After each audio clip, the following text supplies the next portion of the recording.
Hey, what's up guys and gals? My name is Rick Nineg. Thank you so much for joining me today. We're going to be talking about Charlie Chaplin.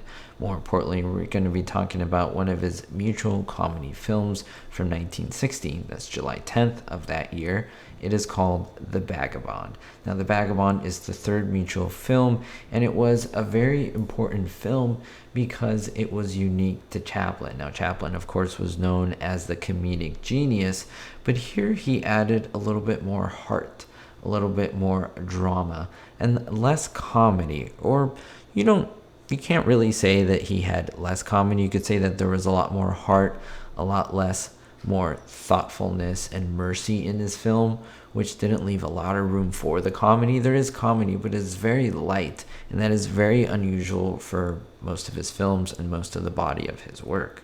In this film, Charlie, who is a violinist, he runs to a gypsy camp only to find himself playing for a girl who is kidnapped. Now, this kidnapped girl has a unique birthmark that will help to show an unexpected rescue for her, and she'll begin a new life.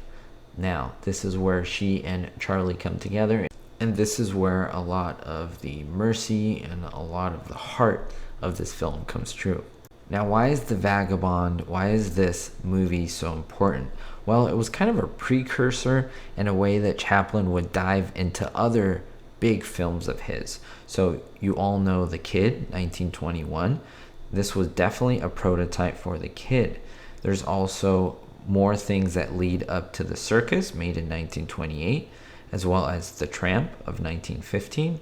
And then you would see more elements of what is in this film in Sunnyside, which is 1919, as well as other films. So it's a really pivotal film for the breadth of his work and what Chaplin would turn into and what his work would turn into.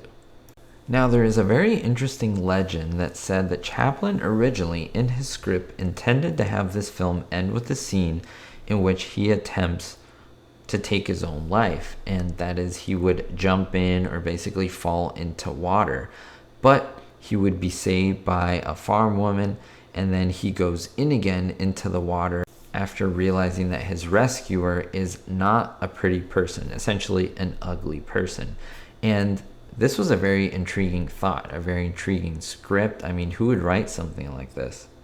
But with a little bit of research and a little bit of digging, there were some outtakes that survived all the way from 1916, and they found out that from these outtakes, there's no clues or anything that points to this type of ending in which he would take his life.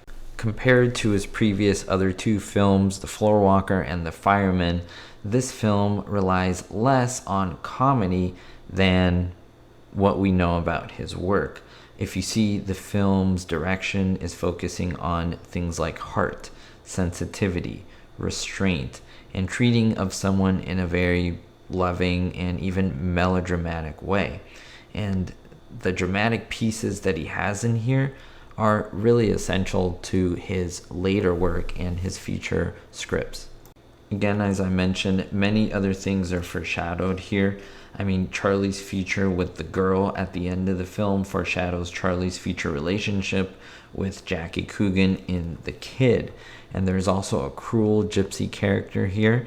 And you can see a similar character in later on The Circus. There are other scenes as well as, for example, Limelight in 1952, in which Charlie is also a violinist. So this film, Vagabond, is super essential. Even though maybe less known or less liked because it's not comedic, it was essentially the pillar of what a lot of his future work would turn into. So I want to know your thoughts. Have you seen it? By the way, you can just type it in on the internet and you should be able to watch it very, very easily without any subscriptions. It's widely available, so go check it out. It's about a 26-minute film, and let me know your thoughts down below. If you want to see more of Chaplin's work on here, more deep diving, I would really love to do that and show you more. We'll see you all next time. Don't forget to like, comment, and subscribe. It's free to do so, and most importantly, everyone, be hopeful. Thank you to all my supporters, especially my Diamond tier patrons: Russ C, Sally N, Vito L, Citizen Kane 359, David D, Jerry D, Jennifer P, and Kevin K. If you want to join this list and be a patron supporter, it does help out so much, and I thank you ahead of time.